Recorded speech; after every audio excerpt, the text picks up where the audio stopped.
Hello there, my fellow hunters. How's it going? Hope everyone's doing fantastic and enjoying the Title Update 3 release. On the night of release, we managed to stream and got the experience with the new collaboration of Final Fantasy XIV, bringing in a new enemy to go against, and that is Omega Planetus. After completing several quests against Omega, I decided to fight against the temper version of Omega on my off time and successfully beat this quest as a Hunter Horn user on my second try. The developers actually did an amazing job with Omega and its gameplay mechanics for us to understand. It is by far the most difficult quest in Wilds to beat in my opinion, and the rewards are very satisfying, especially the new armor and weapon sets. The only difficult part is finding good teammates that actually got each other's back on the tempered version of Omega, which I tried numerous times with random people by responding SOS, and I noticed a huge difference where players still have the solo mindset that will be the downfall for everybody if they don't cooperate with each other.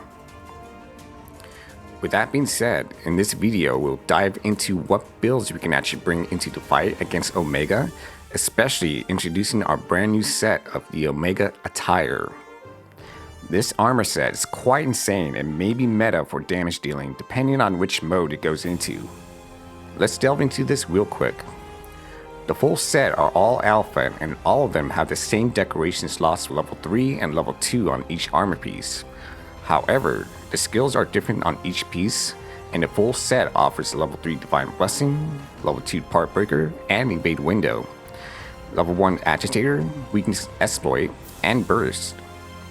The set bonus skills are divided into 2 and 4 piece bonus, which are called Omega Resonance. The first 2 piece set explain when the quest starts local and remote resonance alternate, increasing attack or affinity when conditions are met. And then the 4 piece bonus increases the effect of Resonance 1 and the effects of weapon skill Synthetic Shield and the effect of Synergy. So what this means is when you take on a quest, you're going to get this effect immediately, and your character will have this animation of these 3 cubes that revolves around you, and then it sends out either a purple ring or a red ring that has a certain buff. The buff from this set can only be activated by another player or a support hunter that is either in the circle or out of the circle, depending on which ring is activated. The purple ring will resonance if allies are inside the circle, you'll be granted affinity boost. And the red ring will resonance if an ally that are outside the ring, you'll be granted attack boost instead. The 2-piece bonus grants 20% affinity and plus 10 attack. The 4-piece bonus grants 40% affinity and plus 20 attack. This is actually a great boost that can be procced very easily in multiplayer as long as you know when to stay in the circle with an ally and stay out of the circle away from an ally to gain the full advantage of the set. Keep in mind, if you are in multiplayer with 3 other hunters, as long as one player that stays out of your red ring and one player stays in your purple ring, you'll get this buff. We'll be going over the builds that I suggest you can use and some small tips how to deal with Omega and Savage Omega. Let's go ahead and check the builds out. We are going to start off with the new Omega Attire, and keep in mind that the armor set is only used for the multiplayer purposes. What we have here is the 4 piece of Omega Attire Alpha set, which are the head, chest, arms, and waist. And we decided to go with the Uthduna Gamma as our final piece, which are the legs. And for our Talisman, it is an RNG charm that has a level 2 attack boost and level 1 burst, along with a level 2 armor decoration slot and a level 1 armor decoration slot as well. For our primary weapon, we decided to go with the elemental Artian weapon Omotika, and going against Omega, we went with the Thunder since it's mostly weak to that element. It comes with elemental boost, blight negated, sonic waves, restore sharpness, echo wave, and our special performance resounding melody. The echo bubble offers light and ailment negated, which all going to be very helpful, especially going against Nursula on the 3rd stage. For our secondary, we decided to use the Queen Chord Maker, and it comes with attack up large, health recovery small, recovery speed large, echo wave, and special performance melody of life. The Echo Pool for this weapon comes with health regeneration. It can be handy as you lay down a couple of them on the ground where Omega's at, and then switch over to your primary. Let's go ahead and check the skills out, and the decoration as well. What we have is level 5 attack boost, level 3 critical boost and Mind's Eye, level 5 burst, level 4 agitator, level 3 maximum might, divine blessing, recovery up, and quick sheath, level 2 part breaker and evade extender, level 1 weakness exploit. The total affinity for this setup will be 5% from the base weapon, 10% from agitator, 30% from maximum might, and 5% from weakness exploit, which all adds up to be 50% affinity total. This entire build is mostly going to focus doing the damage while having some survivability. We also have alternatives with the same armor sets but different setup with the weapons.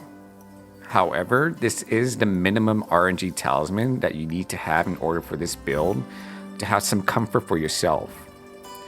If you don't have the one with the burst and instead have agitator, that is completely fine. As long as you have the max level of burst and 4 levels of agitator, you'll be golden.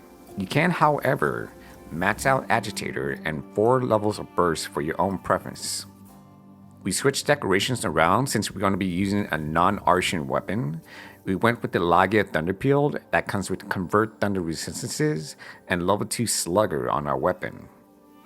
The song that comes with the weapon itself: health recovery small, recovery speed small, elemental attack boost, divine protection, thunder resistance large, sonic waves, echo waves, and our special performance offset melody.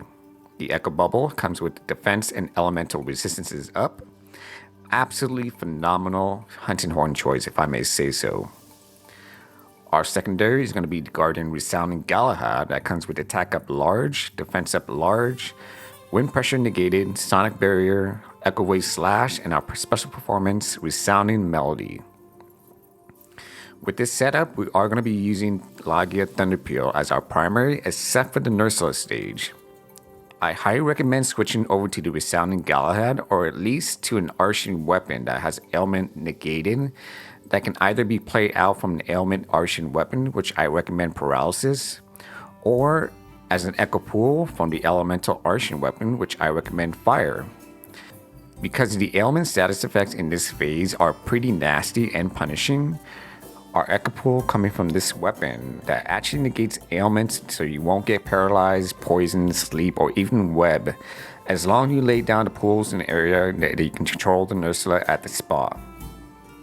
There's also another alternative if you guys want to use the Artian ailment weapon like Paralysis or Blast. It's a very strong setup that don't necessarily need decoration that increases the status effect because you'll be hitting the cap on the weapon stats. Instead, we're going to be using Mind's Eye that will be very beneficial from hard parts and also increases the damage done from using focus strike attacks on the wounds as well. Plus, equipping Mind's Eye can benefit because in the Predator Crafter mode, the hit zones are going to meet the requirement for the Mind's Eye to proc. The melodies it comes with are Status Attack Up, Divine Blessing, All Ailment Negated, Echo Wave, and our Special Performance Offset Melody. Let me know what you think about this setup and be sure to drop a comment about it. Alright, the next build will be an entirely different armor setup because this is for defeating the normal and temper Omega for the first time, and reruns as well, that I highly recommend using, and it is a very, very powerful setup. And I hid this from my stream because I think I give too much away when working on videos, so forgive me on this one. So let's go ahead and check this out. And what we got here is 2 pieces of Lagia Cruise on the head and chest, which are both are the beta. 2 pieces of Uduna on the waist and legs, which both are the gamma. And finally, 1 piece of Raid Dough on the arms, which is also a gamma. We decided to use the RNG Talisman that comes with 2 levels of attack boost and 1 level of burst. That also comes with 1 level 2 and level 1 armor decoration slots.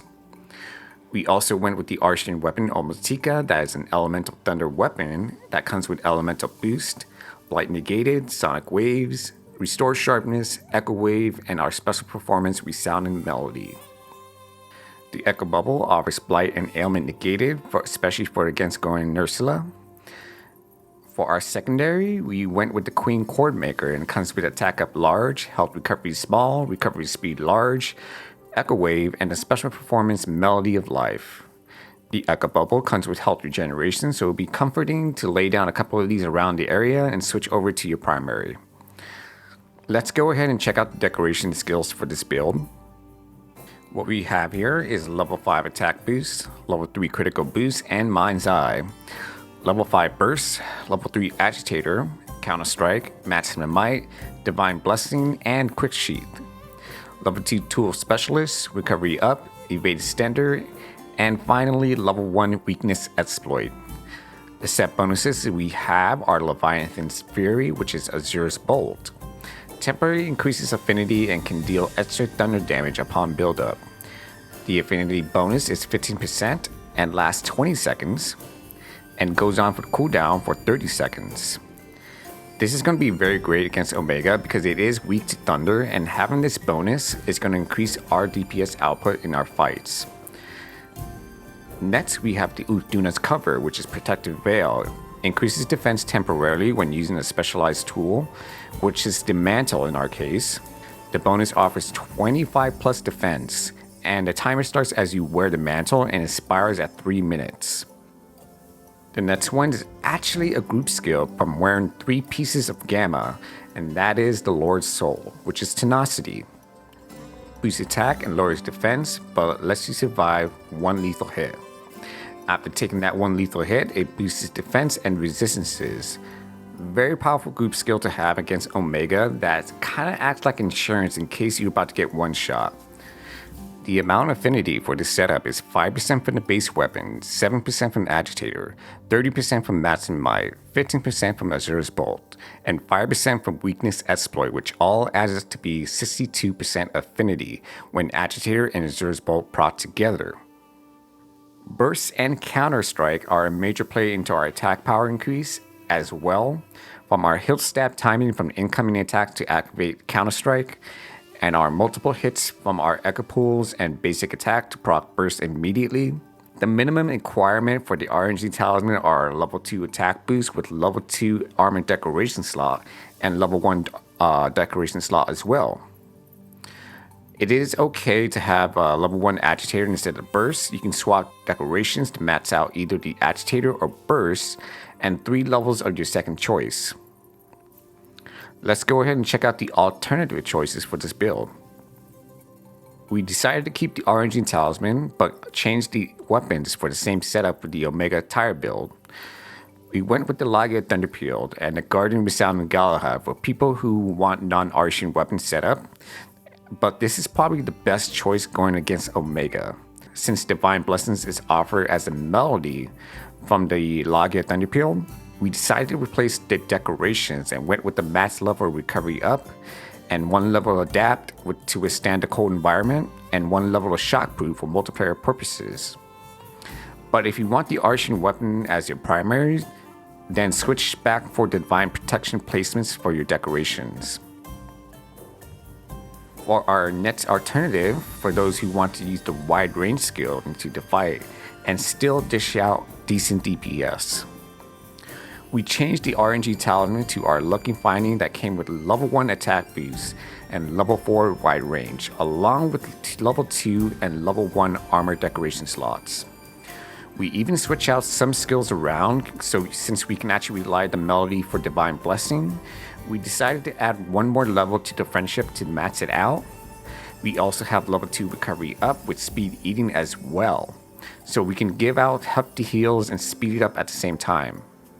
I also have another alternative as a bonus. In case you have problems using hill stab timing to proc Counter Strike, you can replace it with Mushroomancer as a max level.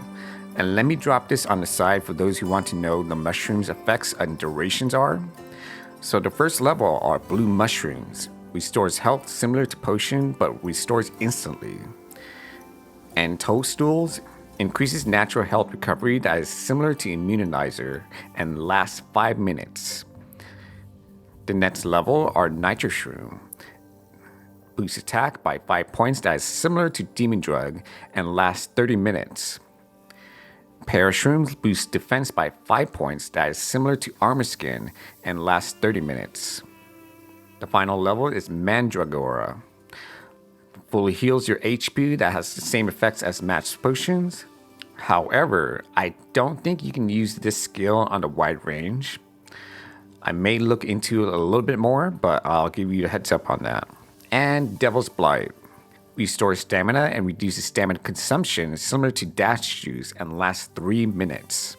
And finally is Sight Shroom. Grants the effect of random mushrooms, and I kind of like this one. I think I want to make a fun video of using the Sight Shrooms on my SOS responses.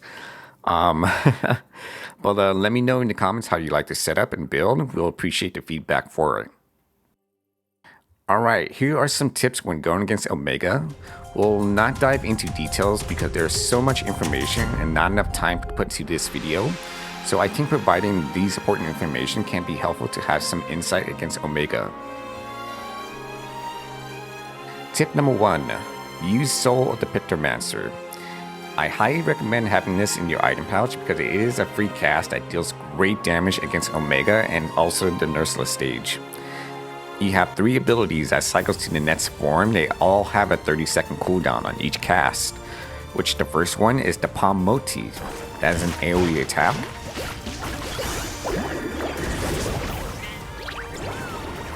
The second is the Wing Motif. That is also an AoE attack. And the third is the Mog of the Ages, which also is a laser beam that deals amazing damage. Be sure to time the first 2 casts because it does take a couple of seconds to cast, and also you can actually aim the motifs by using the focus mode. The motif can only deal amazing damage against Final Fantasy characters, so don't expect the same damage when bringing this into your other hunts. Tip number 2. Having a solid item loadout as a preset. This is a must-have because Omegas is pretty tough at this current level we are in, and having the right loadout in your items can make the flow of the fight easy for yourself and your teammate as well. I highly recommend having these important items in your loadout other than the Armor Charm and the Power Charm. We have the Soul of the Mushroomancer, Dust of Life along with Grown Grass Buds and God Bugs to crafting the scroll reel, Mass Potions for the burst heals, and a Farcaster just in case you are in a very tight spot and can't escape the danger. You can just go ahead and pop this and it will transport you back to the tent and you can reload your items before you go back in. Tip number 3. Tag me in, partner. This is by a doubt needed against Savage Omega because the attacks are punishing, especially when someone has the enmity. They will get targeted constantly by 2-3 attacks in between. To make matters worse for the one who has the enmity, Omega will send out the attack that shoots the ball of energy and applies an HP penalty debuff, and it does stack, making your health shorter if they continue getting hit by this. This attack can be dodged if timed correctly, and be sure to pay attention to your teammates' health and try your best to swap places just for a bit so the debuff can go away on them and then tab back in.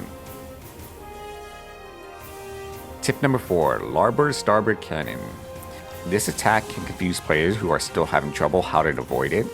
When Omega starts glowing a bright faded yellow around the belly and his face glows as well, that means it's charging its wave cannon in a half circle laser attack. But which direction it's going to be at, especially against Savage Omega, it repeats again in the opposite direction after a second delay from its first wave cannon. There is a way to tell which side is going to send out the laser beams, and that is by looking on the right hand side of your screen and the message saying Omega plants its ready's larboard or starboard wave cannon.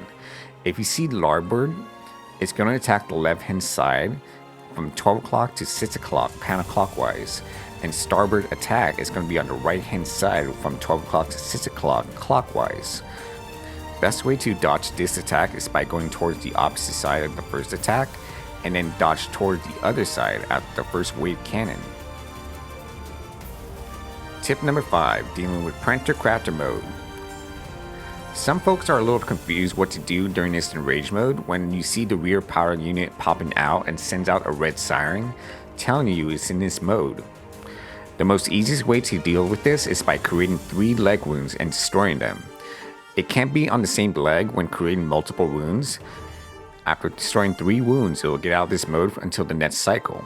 Right before it goes into this mode, I highly suggest that one of your teammates or yourself to gain the enmity, only because if none of you decide to do this while during Pantocrator mode, that's when hell breaks loose on everyone when it starts performing in power version of its attack, especially like the MRV missiles that bomb your marked target location 6 times. To avoid having to target everybody with this all these abilities, one of you have to take the enmity and either dodge or block these attacks.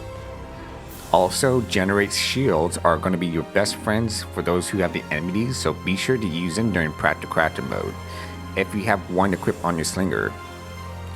I remember on one of my hunts during the SOS response, we got to the final stage and someone took the enmity and decided to get on their mount and run around the edge of the stage at full health, by the way, causing multiple belly slams, closing on the gap on the target and causing the rest of us to chase Omega down and not enough to DPS to create wounds to end the mode. This is by far the most annoying thing anybody can do, and I can accept that when it's doing the MRV missiles and you need to get your mount to avoid these attacks, or you need urgent heals to get out of danger, but other purposes it's just not ideal, especially when Omega loses the enmity. That's not going to help out for anybody because now the attacks are going to focus on everybody instead of that one player, and we need to gain back that enmity through all that chaos.